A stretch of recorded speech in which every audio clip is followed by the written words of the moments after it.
அனைவருக்கும் வணக்கம், வந்தனம், நமஸ்தே, நமஸ்கார், சலாம் அலைக்கும், குட் ஈவினிங் டு ஆல். கணக்குள்ள போகிறதுக்கு முன்னாடி உங்களுக்கு உண்டான கேள்வி, அரிது அரிது மானிடராய் பிறத்தல் அரிது என கூறியவர் யார்?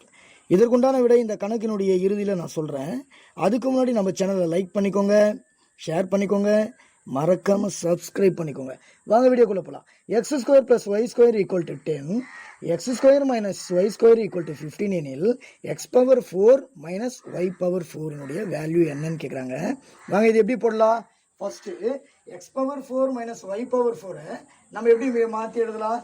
X square the whole square minus y square the whole square ஃபார்முலாவில் எழுதலாமா? இந்த மாதிரி மாற்றி எழுதலாமா? இந்த மாதிரி மாற்றி எழுதும் போது இது எந்த வடிவத்தில் இருக்குது பாருங்கள். A square minus B square formula வடிவத்தில் இருக்குங்களா? அப்போ A square minus B square இருந்தாங்க A plus B into A minus B. So A plus B தான் 10, ஏ மைனஸ் பி தான் 15. ஸோ இப்போ A plus B 10 into A minus B 15. ஸோ நம்ம X power 4 minus Y power 4 தான் இந்த ஃபார்முலாவுக்கு கொண்டு வந்திருக்கோம். அப்போ இதனுடைய வேல்யூ தான் x power 4 minus Y power 4 என்ன வரும்? 10 into 15 150.